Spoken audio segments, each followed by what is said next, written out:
This is Unsiloed, brought to you by Alumni FM, connecting people through stories. Welcome to Unsiloed. This is Greg LeBlanc, and I'm here today with Randy Nesse, who is the founder and director, I think, of the Center for Evolution and Medicine at Arizona State University. Welcome, Randy. Thanks so much, Greg. Great to be with you. And I forgot to mention, of course, that you're the author of some books that I've enjoyed. This one, I think I must have read it 25 years ago or so. It's Why We Get Sick, which you co-authored with George Williams. And I'll have to ask you about, how you got to know George and started working with him. And then also this more recent book, Good Reasons for Bad Feelings, which is more narrowly focused on mental health, and which is, I guess, an expansion of a chapter that you had in the earlier book that was really what drove you to this discipline in the first place, right? Right, indeed. Yeah, so there I was, a proper academic psychiatrist at University of Michigan, helping to run and develop one of the first anxiety disorders clinics. And I just felt like I didn't want to just be a pharmacologist or a psychoanalyst or behavior therapist. It seemed to me there had to be something much more fundamental. And I had always been interested in ethology, and it became clear to me that there's a whole science out there that we in psychiatry had not been using. And it was time to get into it.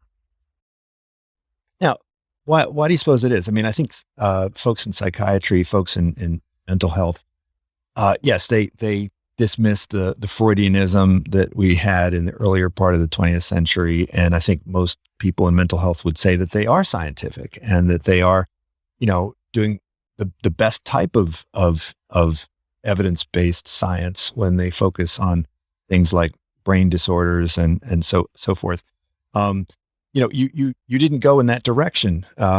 You went in a slightly different direction. What inspired you? I think you recounted in the book about how you encountered the work of sociobiology. I think you read some books and started going to some conferences. What inspired you to take this kind of evolutionary approach? Once I started talking with biologists at the museum at the University of Michigan, I suddenly realized that I and everyone in medicine had only been using one half of biology. That is, we were trying to figure out the mechanisms of everything, and we weren't taking seriously questions about why things are the way they are. I mean, why is the birth canal narrow, and why do we have vessels and nerves going between the light and our retina, and why can we choke, for goodness sakes? I mean, there's so many designs that once you look at them, it just seems stupid. And all of a sudden I realized that there's a whole foundation for understanding behavior that we haven't been using. I started reading books about animal behavior in particular, and the whole field of animal behavior was just changing at that time. It used to be German and descriptive. And after Bill Hamilton and George Williams and others, it became evolutionary. In fact, essentially all studies of animal behavior are now based on evolutionary thinking about why animals do what they do. And even still in psychiatry these days, very few people ever get a chance to learn any of that. Everyone's still focused just on one half of science.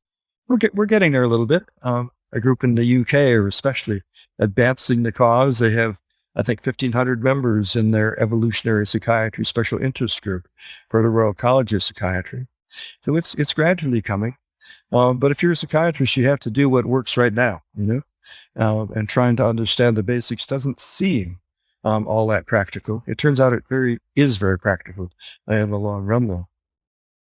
I'm wondering if you could elaborate on that, because if you have a car and the car has a problem, you just worried about fixing it? Why do you need to know? For instance, I think you used the example of vapor lock, right? So, you have a problem in your car where the fuel's too hot. So, you just fix the problem by, making it cooler, right? Why do you need to know why it got hot in the first place, right? What's the relevance? I mean, don't you just want to fix the problem? You do just want to fix the problem, and your mechanic probably would say, cool down the engine or wait until your vapor lock stops. But if you step back from an engineer's point of view, which is what evolutionary medicine does, you instead say, well, why the heck do cars in general have vapor lock? And the answer is, it is very hard to pump vapors. You can only pump gas. And once things get too hot, which is often the case under the hood, thank goodness we now have fuel injection, which solves a lot of this. But for years and years, the best engineers in the world could not find reliable solutions to that. It's just an inherent vulnerability in gas-powered engines that are carbureted. And likewise, in the body and in the mind, there are all kinds of other inherent vulnerabilities. And the question for us in evolutionary medicine and in evolutionary psychiatry is, so why didn't natural selection do better? What's the constraint? Why can't you make it better? Now, look, I understand why scientists are interested in these kind of why questions, because they're just fundamentally interested in the nature of things, and they're curious. But doctors aren't necessarily scientists, right? Doctors are like car mechanics, right? And so what benefit do they get from educating? No, they're not. They're all trained. They're all trained to be scientists. That's not being fair to doctors. Most of them have quite good educations in science in general. Only just one half. They're just studying the mechanics of things and not, why things are the way they are. It's so hard to try to master everything, isn't it? Let's go that direction just a minute, Greg, because you're interested in interdisciplinarity. And the great challenge for these fields is how the heck do you talk with doctors about a whole field of animal behavior and evolution that they don't know much about? And conversely, how do you get real experts in evolutionary biology and animal behavior and ethology to really talk seriously about mental disorders when, a lot of them have opinions about it, but they've never seen a patient. And they, make guesses and speculations that are often pretty wild. Those of us who try to straddle the middle, well, it's pretty much of a no man's land out there because you can't know enough to really be right every time. So we have to rely. I think this field has grown because of the generosity of a bunch of biologists. They've taken amateurs like me and listened carefully and said, well, you might be right about that, but you're certainly wrong about that. If you get straight in a kind way by really knowledgeable people, that can help you on your way. But that's not always the case. There are a lot of people, especially in genetics, who just want to dismiss anybody who is doing exactly what they're doing. And likewise, in medicine, there are a lot of people who say, we know what we're doing, leave us alone. On the other hand, there's just enough people who are willing to put up with, the challenges across boundaries to make fields like this grow. And a lot of good is coming out of it. Yeah, I was trying to be a little bit provocative by asking you this, and I know you have a really good answer for it. At the very beginning of the, Why We Get Sick book, you recount a couple of success stories very early on. For instance, the discovery that fever as a symptom may actually be good for you, and that efforts to alleviate those symptoms can actually be counterproductive. And also anemia and others. Those are some early cases. Let's pause right there, Greg.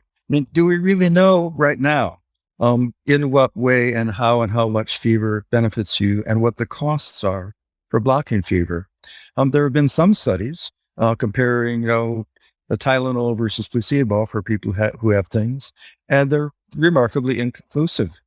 But exactly how does fever work? My friend Carl Bergstrom and I speculated together moderately responsibly after reading 100 articles that there's something special about fever.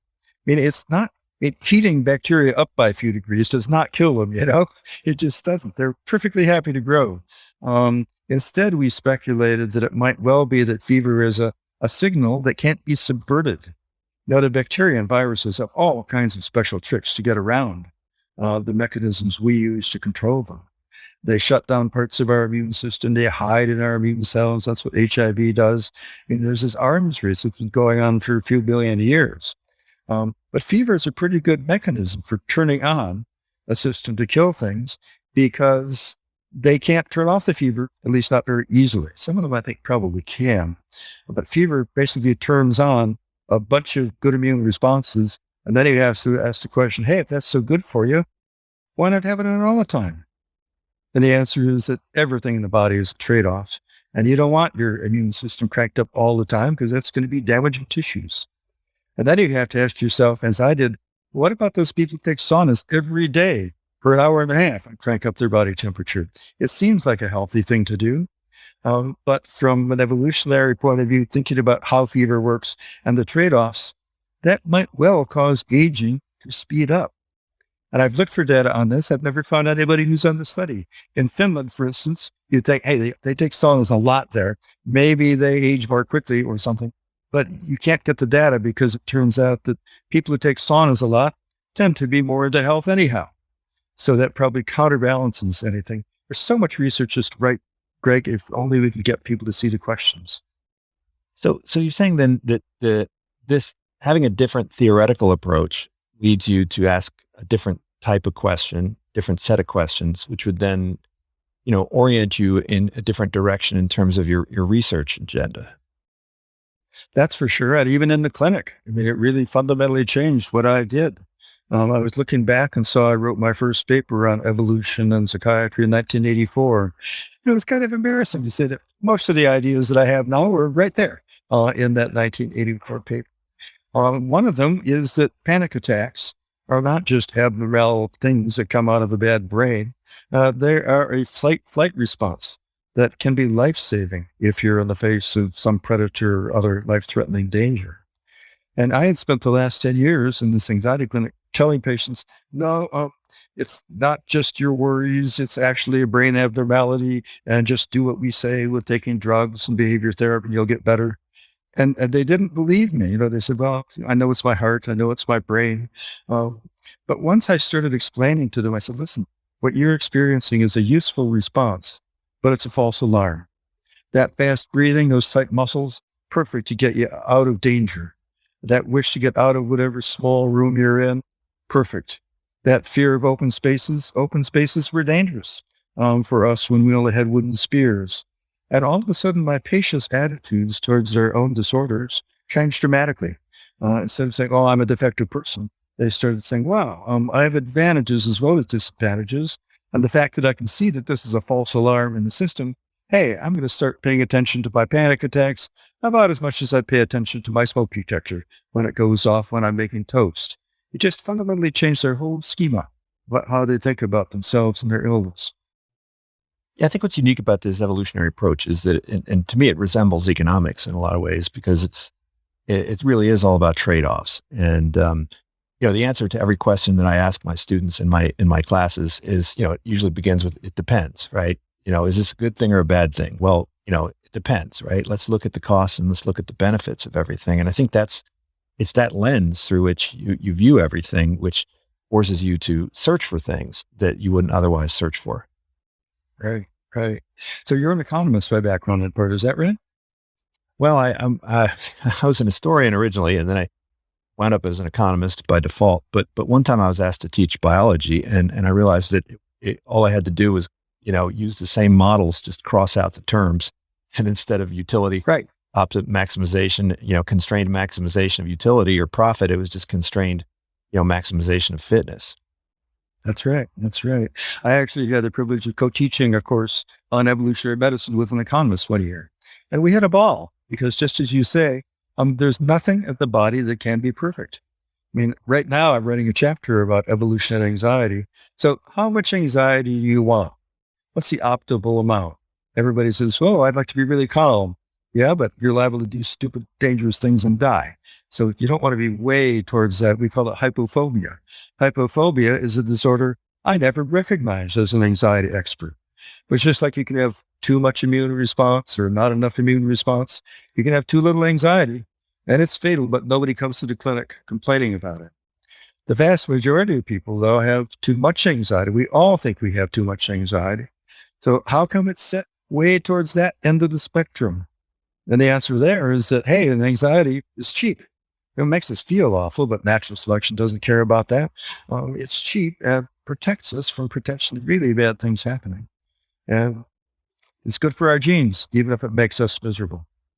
Well, and I think you demonstrate how this way of thinking comes from signal detection theory. And, in the world of data, I teach data science. And, when we're teaching data science, it's all about, classifiers and confusion matrices and, false positives and false negatives. And, accuracy is never the goal, right? It's cost minimization or benefit maximization. And so when your cost of a false positive and the cost of a false negative are radically different, then, actually making more errors could be the right way. Yeah. Yeah. And in fact, you have to ask, what are we trying to maximize? And this still blows me away, Greg. I still am disturbed by the whole recognition that natural selection does not shape us for health or happiness or good relationships. It shapes us to do whatever is good for our genes. Usually that's the same thing, because if you're dead, you can't reproduce, right? But most people spend so much time feeling pretty miserable because of emotions that are there to get them to do things good for their genes. I mean, everybody's full of unrequited love, or sexual longing, or frustration, or anger, and for status competitions. And most of those things don't help us all that much, but they are helping our genes if we try to relieve ourselves of those kinds of unhappiness. It's a very broad perspective. It doesn't change things. I mean, you can't just say, oh, it's just my genes trying to get me to do it. That's like saying, oh, it's just my hunger system trying to get me to eat, so I'll stop eating. It doesn't work. But it does give you at least a little sense of humor about, all these problems we face in life. Well, but I think critics of the Darwinian approach or the evolutionary adaptionist program would say, I think there'd be a couple criticisms. One would be this idea that you call VDAA, right? Viewing disease as an adaptation, right? Which is kind of like a Panglossian approach where, everything is as it should be, right? Everything is perfect and everything is a successful optimization. I think that would be one of the criticisms. And the other would be that, the naturalistic fallacy that whatever is natural or adaptive is necessarily the thing that we want, or the thing we want to pursue, or the thing that's going to make us, happiest and healthiest. Have you encountered these sorts of criticisms in your work? Sure have. And actually my trajectory is interesting on this count. Once you realize that natural selection shaped all these wondrous things, and if you're a doctor and you study how the kidney works and how the nephron works, you just got to be blown away by it. It's almost unbelievable that could be shaped by natural selection. And you really get into how the eye works. I mean, it's jury-rigged. It's inside out. I mean, you shouldn't have the vessels going between the light and the retina, but damn, it works well. I mean, a single photon can get detected. So first half of medical school, if you're paying attention, you're there in awe. And then you get to the second half of medical school and you go to the clinic and oh my God, it's like, some drunk idiot designed this thing, with a place where the food goes down and clogs up your breathing tube, and inflammation tends to cause all kinds of chronic diseases, and your coronary arteries are too narrow. And then there's just pain. And what a lifeless pain is. There's more chronic pain than there is useful pain. And with all of our attempts, we don't have any efficient way of getting rid of pain. And likewise for mental pain. In depression, what is it? It's mental pain. Just like physical pain is trying to get us to stop, do something. Depression, or at least I call it low mood, to make it clear I'm not necessarily talking about a pathological state. Low mood is trying to get us to stop doing things that aren't working. Now, in our modern life, we're often stuck in positions where we have to keep doing something that's not working, stuck in a bureaucracy or certain marriages or certain goals and that kind of thing. So I think that might account for a lot of modern depression. And now maybe we can go on to the facts about, are things really worse now? What do you think? Yeah, well, I mean, as an historian, I noticed that everybody always thinks it's worse than it's ever been. Yes. Right? If you go back to Cicero, you probably can quote Cicero for me, but he was talking about how things are terrible in modern Rome. It's all too Kids modern nowadays. That's right. That's right. Yeah. It's all degenerate. People are drinking too much and putting up, I love it, talking about women putting up their hair too much, using dyes, all this critique of what people do everywhere, So it makes everybody seems like, oh my God, there's so much more depression now. And COVID is supposed to have caused this giant pandemic of mental disorders. Really? I mean, it's caused misery, all kinds of anxiety and low mood and misery and bad feelings and limitations on life. Makes people feel awful. Should we tell all these people to have a mental disorder and they need treatment? I don't think so. I mean, what they're experiencing is misery. It is good to relieve that kind of bad feelings. And here's something that I've come up with just in the last year that I'm writing up now. It's really quite profound, I think, that most experiences of bad feeling are useless but normal. What? A naive view, but what I've held previously is natural selection should shape mechanisms so that most times when you have a bad feeling, it's useful. And if it's not useful, it's probably because the brain isn't working right. I think a lot of people automatically assume that, but it's wrong. In the first place, as we talked a minute ago, there are lots of false alarms in a perfectly normal system. Your smoke detector is going to give false alarms, and you're going to have a lot of anxiety for no good reason. And then the worst part is that natural selection has mechanisms to make these thresholds, make the sensitivity of these systems change depending on your environment. So if, the way the pain system is supposed to work is that little hints of discomfort keep you away from danger, so you never really have tissue damage and pain. Well, what if those aren't working? Well, then you do have tissue damage and pain. What does that mean? It means you're in a dangerous environment and you damn well better be more careful. And so the system becomes more sensitive. And it's just a setup. It's one of these intrinsically vulnerable systems where the pain itself seems to indicate to the system that it needs to be more sensitive. And so it cranks up the pain until you get chronic pain. Something like that, I think, happens with depression and with anxiety, especially with panic. People who get afraid of their panic symptoms get into a very nasty positive feedback cycle where fear of the symptoms causes anxiety, which causes more symptoms, which causes a panic attack. And then they start avoiding things, and on it goes it's a terrible disorder, readily treatable with behavior therapy and proper medications. But you need to really understand what it is instead of just say you have panic disorder, use the treatment. I want to circle back to, this is not merely a theoretical debate. This is something which has profound implications for the potential remediation of these things. I'd like you to kind of circle back to this kind of focus on proximate mechanisms that seems to dominate in the medical profession. So, I think the vast majority of psychiatrists, the vast majority of psychologists, the vast majority of people who are either experiencing mental illness or know people who are experiencing mental illness would describe their situation as a brain disorder or a chemical imbalance, or they would point to these proximate mechanisms.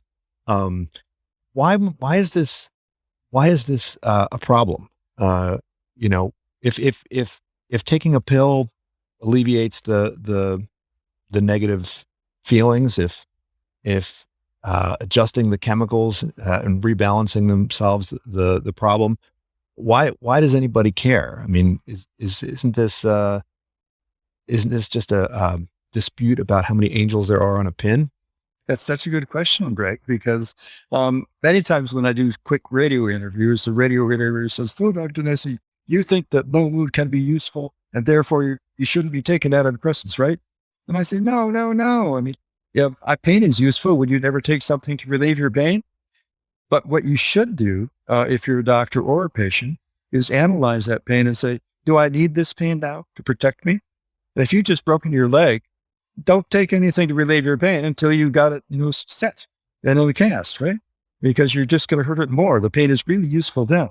But if we really understand all of these emotions and all of these other unpleasant feelings in evolutionary terms, then doctors and patients can start making better decisions. I think the most profound implication of evolutionary medicine for everyday medical practice is how to use medications to relieve suffering correctly.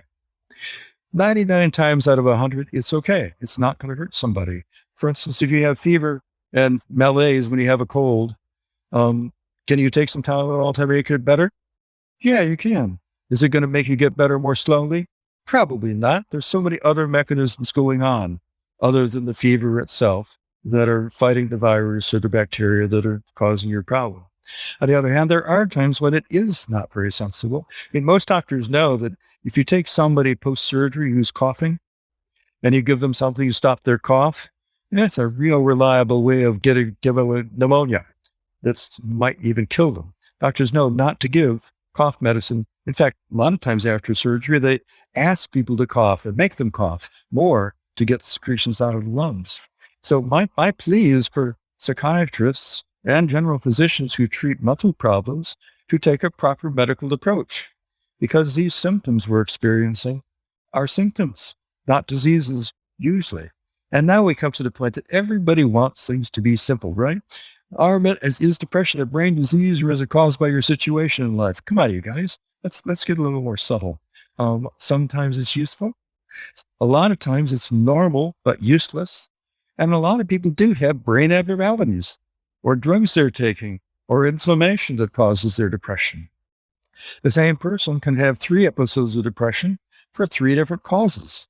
I mean, I would like everybody in the mental health professions to act like real doctors and investigate every symptom on an individual basis to try to understand why this person is having these symptoms now.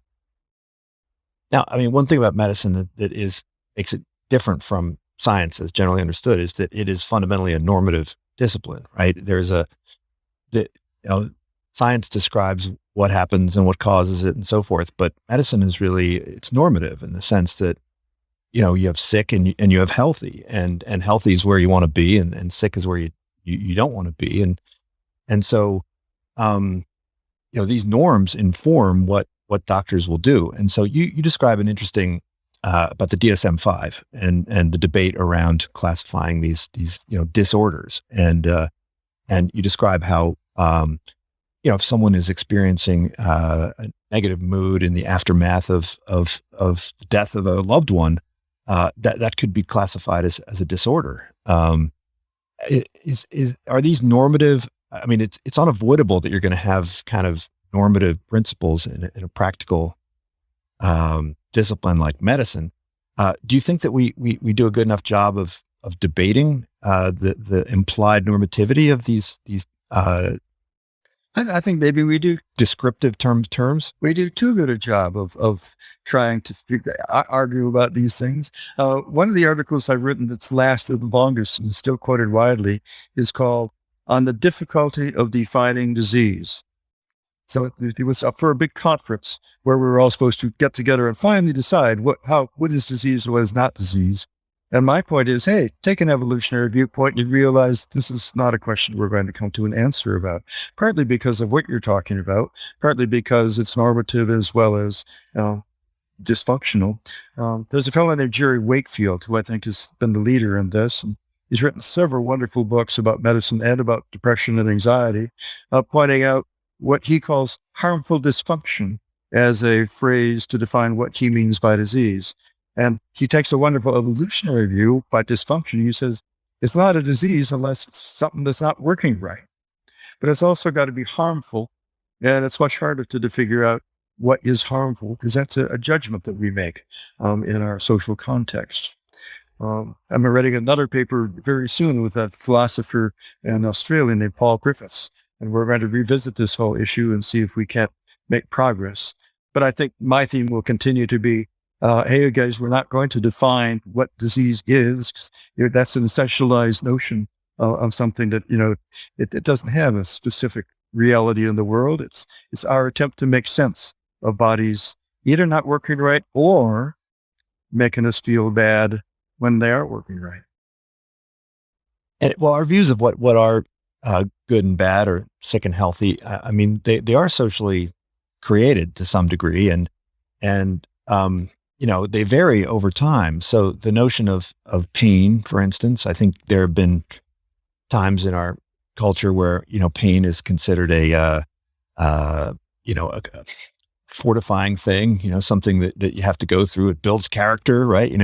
Some of us may have had some parents who believe that, to something that is an unalloyed bad thing that needs to be alleviated. Or, we live in a culture, at least in America, where happiness is, hey, we have a right to pursue it. We have a duty to pursue it. And if your mood is low, then, there's something wrong with you. Like, you should feel bad.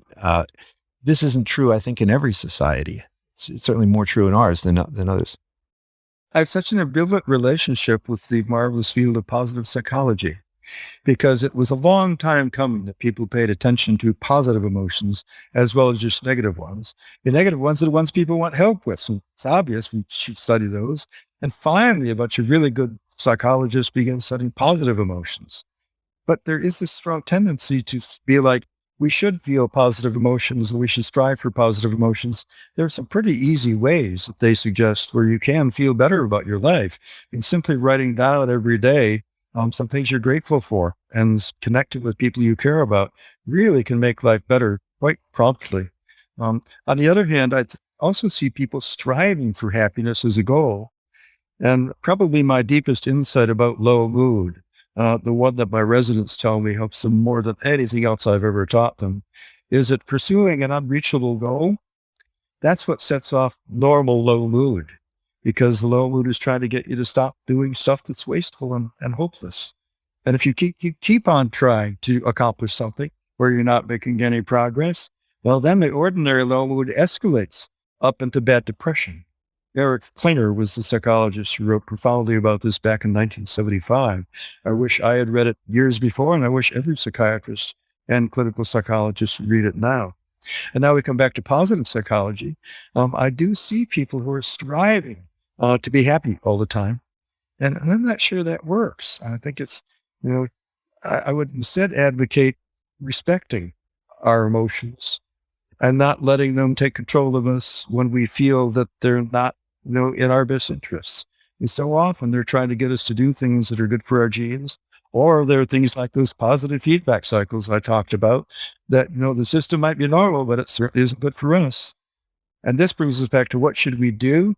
We should relieve suffering whenever we can. I mean, life is so miserable for so many people, and we do have ways. Medications and meditation, and psychotherapy and other things. We can make life better now, and it's wonderful that we have some skills to do it. But that doesn't mean we should just say your negative emotions are bad or bring problems.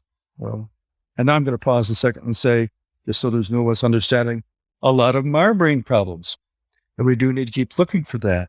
This simplification where people try to make one generalizations for everything is just the bane of subtle thinking in this field. I was wondering if you could dig into this idea of, you base your mood model as kind of one that's based on foraging theory and this idea of propitiousness. Could you dig into that a little bit more and elaborate on it for us?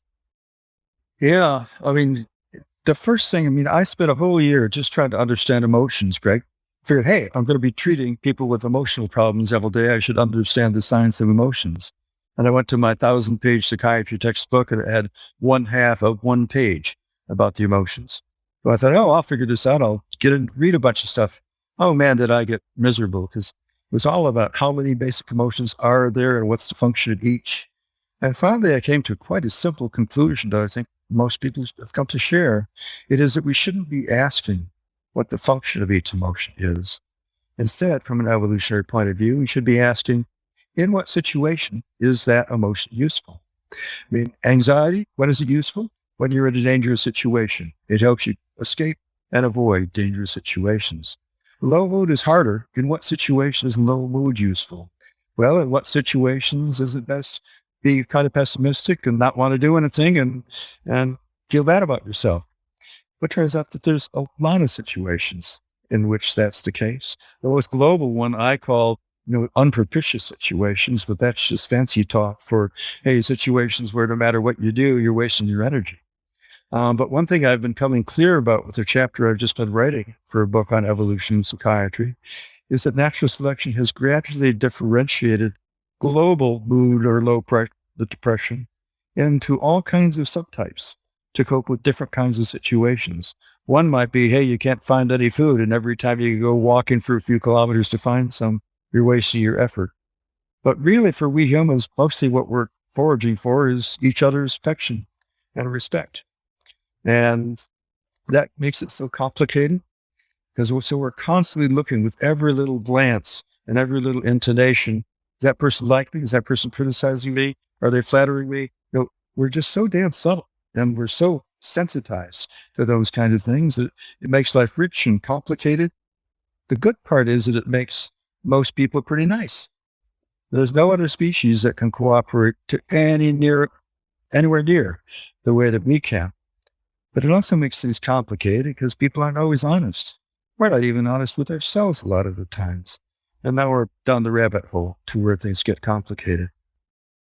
So then mental health is really not about maximizing, positive emotions. It's about having, the philosophers have always argued that it's about having, being well calibrated so that the response is the appropriate one for the signal or for the environment. Yeah, Martha Nussbaum, of course, has marvelous writing about, ancient Greek philosophers, and what they were really doing is trying to understand how we could live better lives, so we could be happier, or should we be more virtuous? And there is a debate that keeps going on right to this very day. And my question is for things like that, hey, why do we keep arguing about that?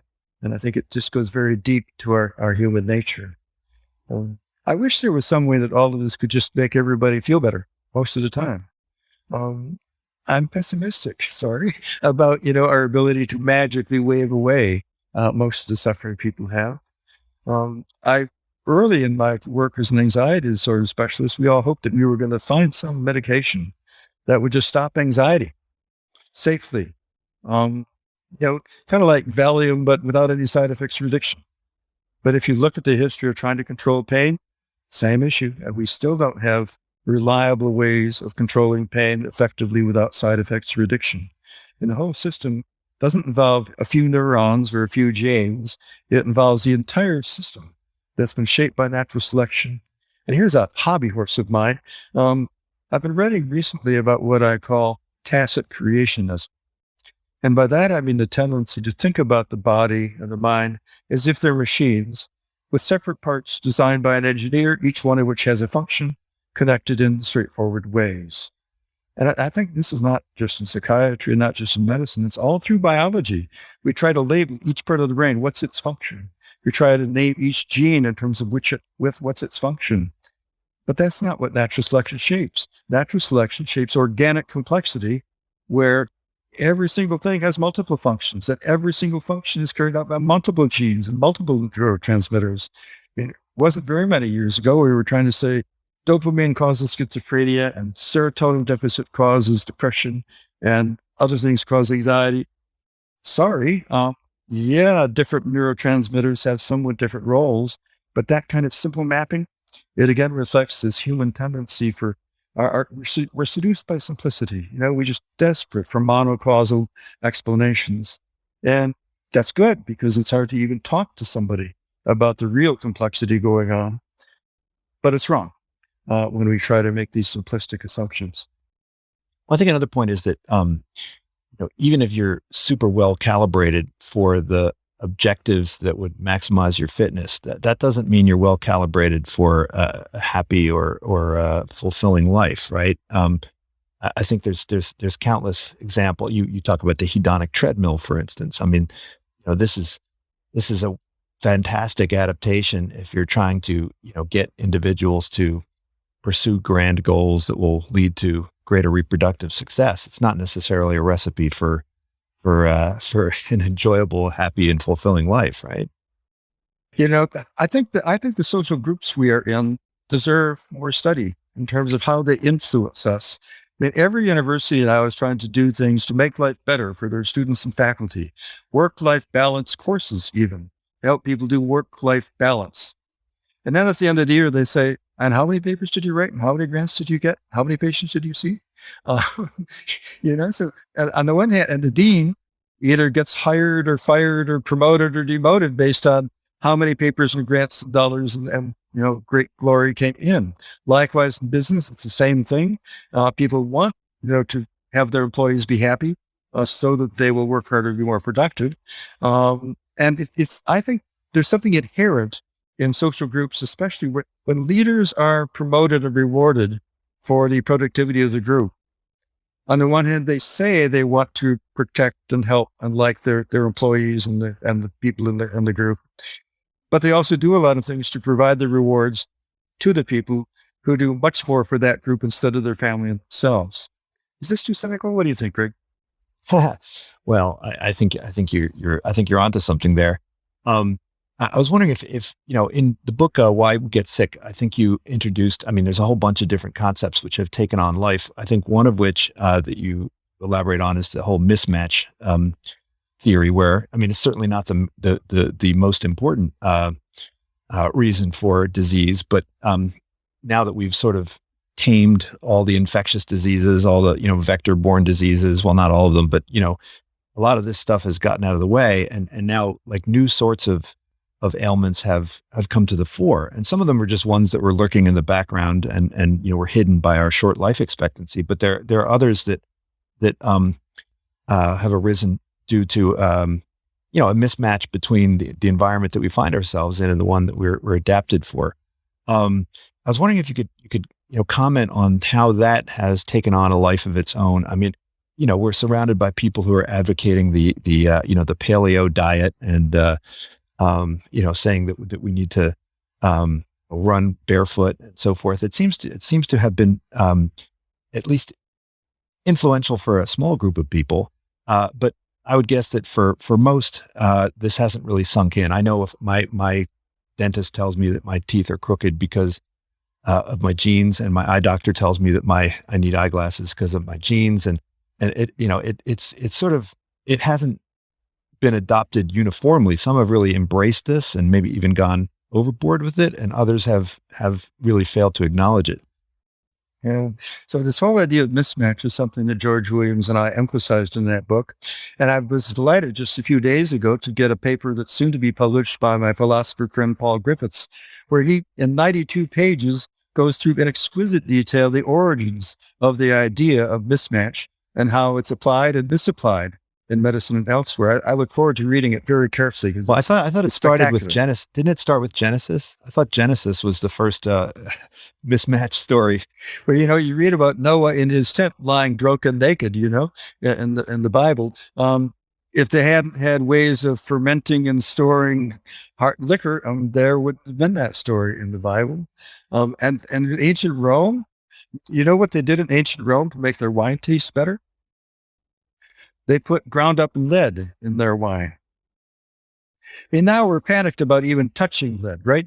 They put lead in their wine, and there's a whole, in fact, you're a historian, you may know this better than I do, but some historians have said that, the rich Romans were the only one who could afford leaded wine. And guess what that did to them and their children? Just wiped out the mental capacity of the entire upper class.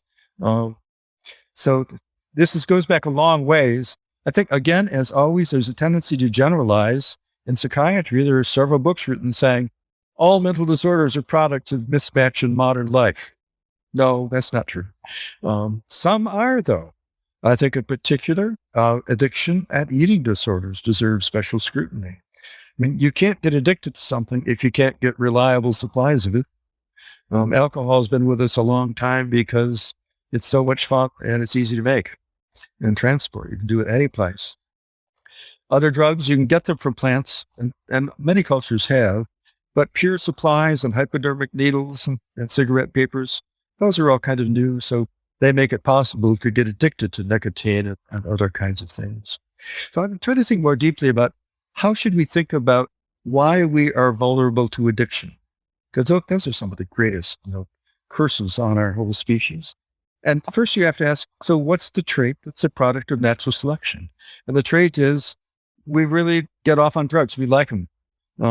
And they cause reward mechanisms to get stimulated. So then you ask the second evolutionary question, is that preference for taking drugs and alcohol something shaped by natural selection, or is it an accident?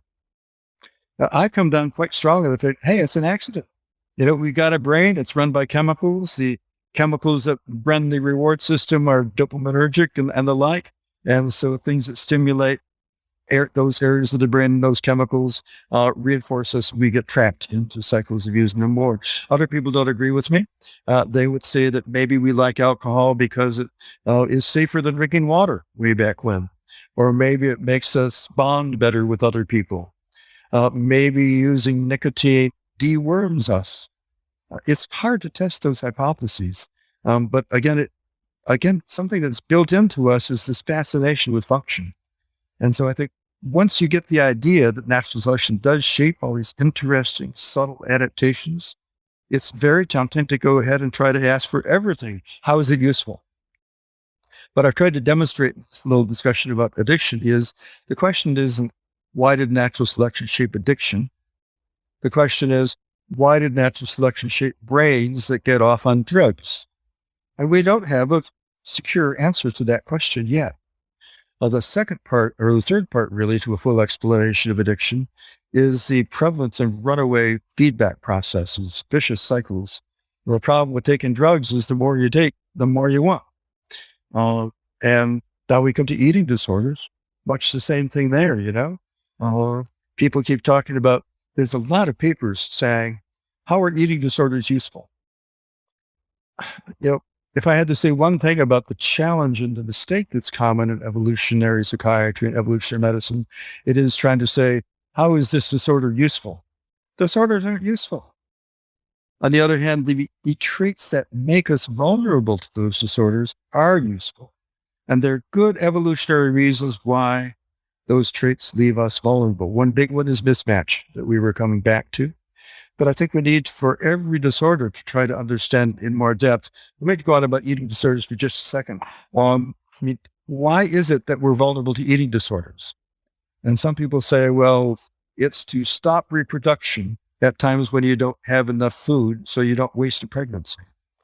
Yeah, but you don't have to stop eating to stop reproduction. Yeah, your body does it all by itself just fine. If you're going to stop eating when you're already starving, that'll kill you. So that kind of explanation doesn't work at all. Here's another ridiculous one, I think. People who are anorexic run a lot. And someone suggested that when you're starving, it's good to run a lot to go to someplace else where there might be more food. Well, maybe, but if you talk with people who are anorexic about why they run, they say, it's to lose weight. It's not to run to find someplace. But how do we understand eating disorders? Well, there is another mechanism in there that is prepared to protect us against famine. When we're starving, there's a built-in mechanism that makes us find whatever food we can and eat it as fast as we can, and even to hide that food from other people. Anorexics are notorious for concealing their eating and concealing their food.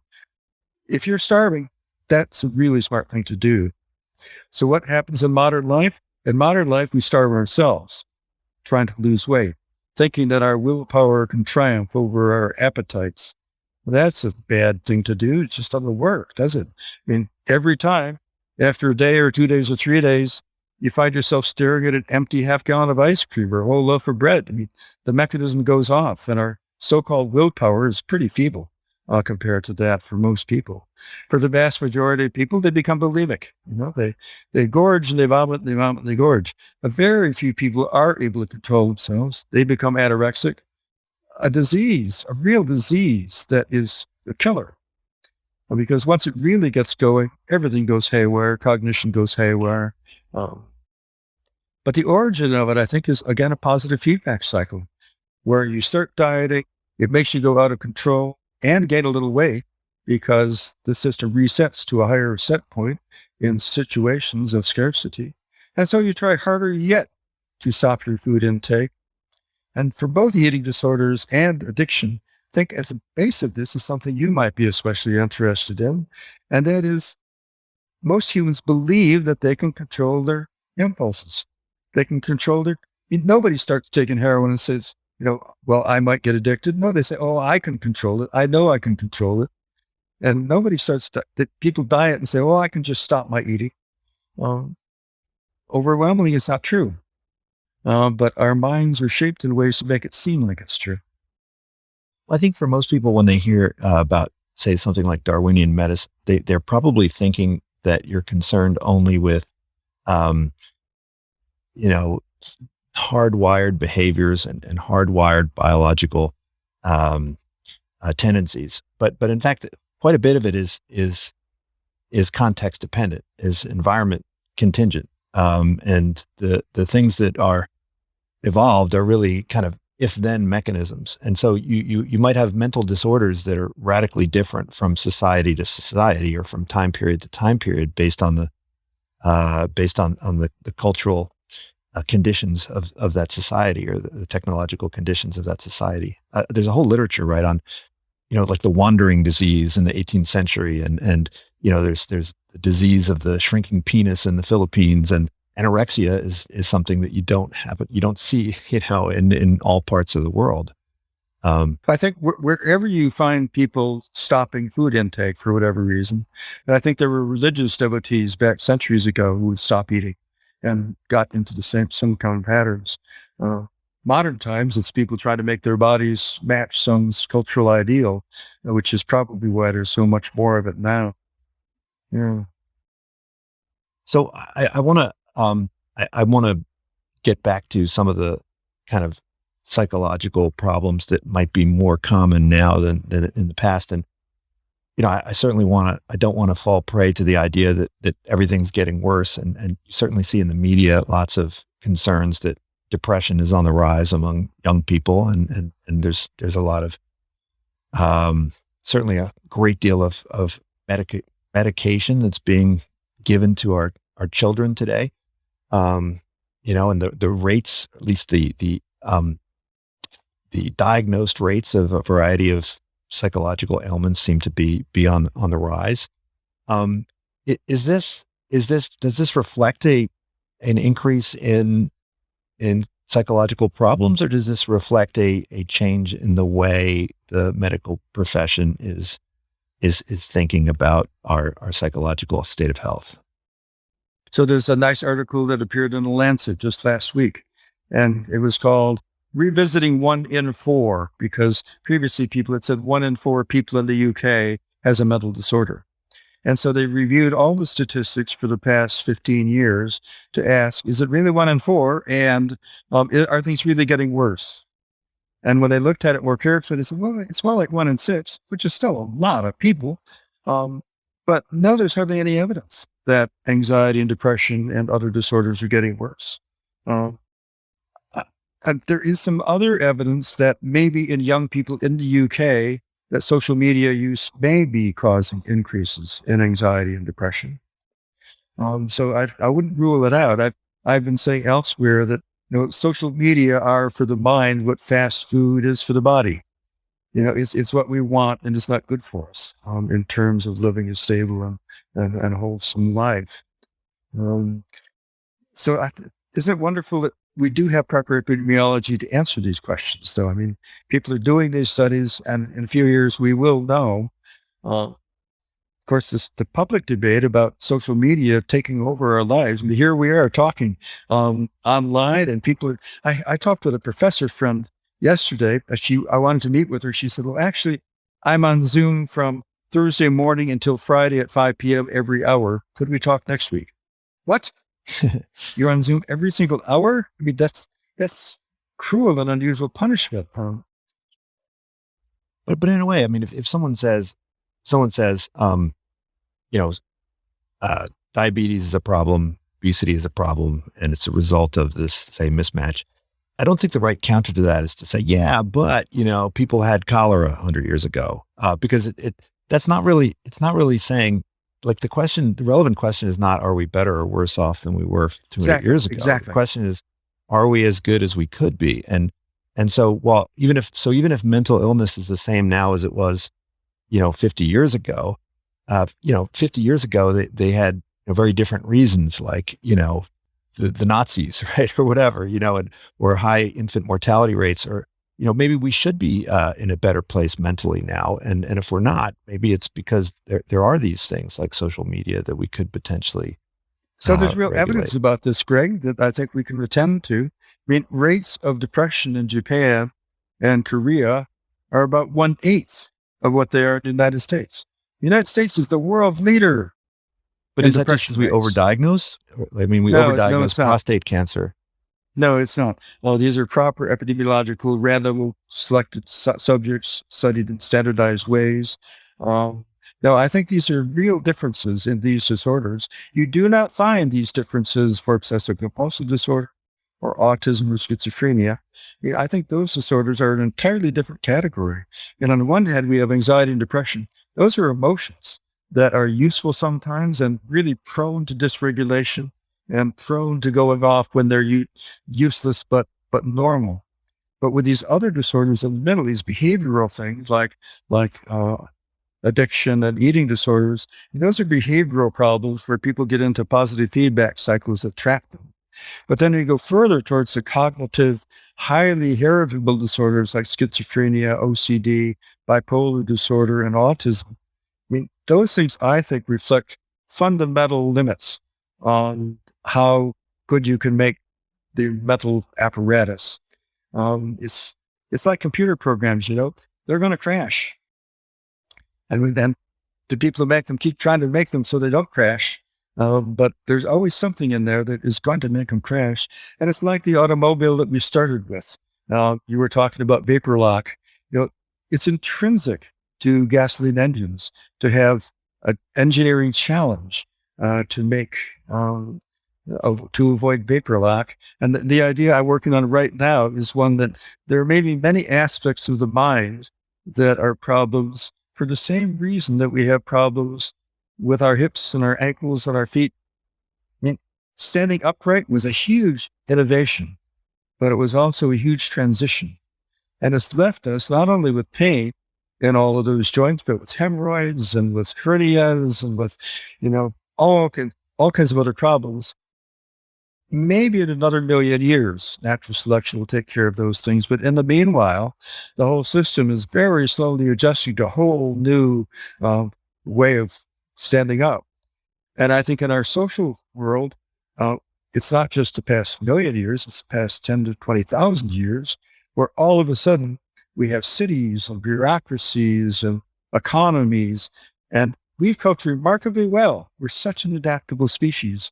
But I do think we're in this new niche. We're in a fundamentally new social cognitive niche. And it's damned hard for an old-fashioned system to make the adaptations. And I think there are aspects of our mental apparatus are just like our bad hips and our bad knees. They're just going to take a long time to adapt to this new niche. Well, I think you're absolutely right. I mean, if you look at the kludge that is, standing upright and the impact it has on birth and our backs and so forth, like there's not a whole lot we can do about it except wait another couple 100,000 years to evolve, better backs. And we may not be able to, but other things like, plantar fasciitis and are a direct result of much, much more recent social phenomenon that could be easily adapted, like, having a different chair design or having people squat instead of, sit on chairs, right? Those are relatively easy fixes, right? I'm not sure if everybody knows what plantar fasciitis is. Can I ask if you've had that? I haven't, but I mean, I do have a lot of cramping in my feet, which I suspect is due to sitting quite a bit. So, I mean, I've been bothered by plantar fasciitis a couple of times, so I've had to ride my bike instead of walking and the like. And, from an evolutionary viewpoint, this is a product of mismatch. Our ancestors didn't have chairs to sit in. They squatted with their butt slightly touching the ground, constantly stretching the band of tissue that goes from the heel to the big toe. And because that was constantly stretched, it was fine. The rest of we sit in the chair all day, and that tissue, contracts. And then because we've been sitting in a chair all day, we go out and run and whoa, whoa, whoa, whoa. And, we rip it right off the bone. The solution is to squat. And for me, if I read while trying to squat for half an hour a day, that solves the problem. On the other hand, I can't squat for very long. I don't know about you, because you have to do it ever since you were a kid to be able to keep things flexible enough to do it. So most of us are, and then there's shoes in general. Dan Lieberman, the chair of the Human Evolution Department at Harvard, has marvelous books and articles about locomotion and the fact that the whole foot muscles and conformation are designed to go barefoot, and that strengthens the foot and shapes the foot and the arch and everything else. Put it all in a shoe where no muscles have to do anything, and the whole thing falls apart. And then you're dependent on shoes. Otherwise, you're going to have problems. That's deep knowledge. I mean, if we could get everybody to have their kids mostly not use, super supportive shoes, that could protect people from foot problems later in life. I think his work is profound in its ability to prevent real crippling disorders. So I heard a talk recently by the head of Stanford's medical school, and he said, we don't have a healthcare system. We have a sick care system, and our doctors, their job is to go in and make sick people well again. And what we really want is we want a system that kind of reduces the likelihood that people become sick. But that seems to require a vastly larger research agenda, and particularly in the area of mental health, where point out that research into mental health is just a tiny fraction of, say, research into cancer. But it seems like it's almost impossible to do that kind of research without also doing research into sociology and economics and philosophy. I mean, if you really want people to be healthy, maybe for instance, diabetes, instead of giving insulin, it might be to make soda illegal, or instead of, having, people would find a way to get their soda. Instead of designing drugs, genetic drugs to help with lung cancer, maybe it's like, hey, let's just ban cigarettes, or these interventions might be non-medical interventions that would, alleviate the problem. So maybe we can wrap up by talking a little bit about how these ideas about why systems fail can be expanded to talk about things like the medical care delivery system. One of my friends and colleagues is Denny Cortese, former CEO of Mayo Clinic, who's now at ASU, Arizona State University. And he and his colleagues are going to various medical practices and trying to help them find ways of spending their time and energy actually improving health instead of just doing procedures that bring in money. Now, the key to that really is capitation, where you give health systems funding to keep people healthy instead of just to do things to them once they already get sick. And he's had remarkable success. I mean, people want to do the right thing, but the overall system, it's not just that it's corrupt, it's just that it inherently has evolved in ways that are not designed to maximize health. They're not designed at all. They just evolve following the money. Hospitals do procedures that pay money. Doctors, there are all these Botox doctors, who could be doing things to save people's health, but instead, it's a whole different lifestyle to do Botox and the like. So, but medical care delivery systems, I think, can be understood in the same way as bodies. And part of the problem with them is that they're path dependent. That means they can't start fresh. So we know how we could change systems to capitation to make our healthcare dollars go farther. But because the system's entrenched, we're kind of stuck. The whole system in the United States in particular, we spend way more than any other country and get way less for it. But because the insurance companies are so powerful, and because the hospitals are getting such, large payments from the government for doing procedures, very hard to change that system once it gets entrenched. So this is path dependence. And mismatch really with a modern kind of environment where you could use those dollars to such greater impact. And then there are the inherent difficulties with medical care systems. I mean, can you get people to actually help people exercise and do other things that will improve their health? It's not as interesting as doing surgery. But there are a lot of people helping with that too, and people will pay trainers. If I had to say one thing that would help the health of the country, it's to provide parks and gyms and all kinds of fitness opportunities. I've been talking with someone else about this, June Jung, who is trying to help create a White House conference on nutrition. And boy, oh boy, there are things we can do, and there are people doing them. But what they're finding constantly is that they have to fight constantly against these, they're not bad systems. They're just systems that have evolved to do what's good for themselves. And now we come back to the deepest insight about evolution and our minds. Our damn minds have evolved to do what's good for our genes, not what's good for us. And that causes all kinds of problems. Fascinating stuff. I noticed that in the last year or so, there was a direct correlation between anxiety levels and the reading of news. It's so, and I don't know whether that's a good thing or a bad thing. But we all We all read it every day. We keep telling ourselves we're not going to read news, but then we doom scroll all day long. What's that about? It's just like social media or junk food for our brains. That's not even social media, just plain old media. Just plain old media. Well, look, I think Actually, this book let's pause there 1 second. What is in the news these days? Answer: whatever we will click on. With multiple different headlines being tried out to see which one will get us to click to go to the next page, get advertising dollars. The system is not there to provide for us the kind of accurate information easily accessible that we need. It's been shaped to maximize profits.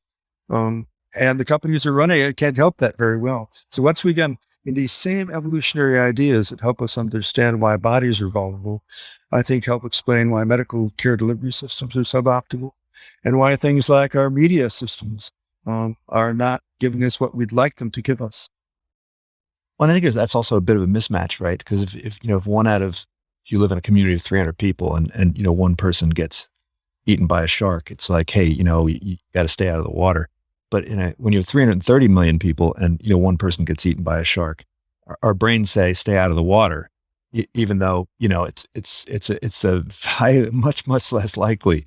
As a Bayesian, you're supposed to say, yeah, that's no big deal. And worse yet, and with great public health consequences, are all the news stories now talking about people who have been fully vaccinated dying of COVID or getting COVID. And 3 people in Seattle died after getting COVID vaccination. Let's pause a second. How likely is it that you will get COVID after you've been vaccinated? It's 1 in 10,000. How likely is it that you'll die after getting vaccinated? It's about 1 in a million. It's more dangerous to drive to the corner store to pick up some milk, and twice as dangerous as driving to the corner store to pick up a bottle of vodka. So, but just as you were saying, the media do stuff that gets us to click, and we're saying, oh my God, people who have gotten vaccinated are still vulnerable. It's good to know they're still vulnerable, because you shouldn't just go out willy-nilly just because you're vaccinated. We should wrap it up here in a second. I really enjoyed talking with you, though, Greg. Very interesting. I hope the podcast develops really well. Well, Randy, I miss going to all the conferences and learning from everybody in person. But this book was I found this book unputdownable 20 years ago, and I was glad to reread it in preparation for this. And so much of it is still relevant. So much of it is still fresh. I think there's still so much that could be learned from this book. And of course, this book is just is wonderful. I think anybody who is has concerns about mental illness or low mood or has experienced it, which means every human being should, definitely think about, this. And this is not just a work of medicine. It's also a book of psychology, biology, and philosophy. Indeed, you quote Aristotle, and it's trying to get my fellow psychiatrists on board with bringing it into some science and be interesting at the same time. People who are interested should go to goodreasons.info. Goodreasons.info has all the information, and I'd love for people to spread the word. Well, we'll promote that. So thanks so much, Randy, for joining. Appreciate it. Appreciate the opportunity, Greg. Thanks very much. Look forward to being with you again sometime. There we go. This is Unsiloed, brought to you by Alumni FM, connecting people through stories.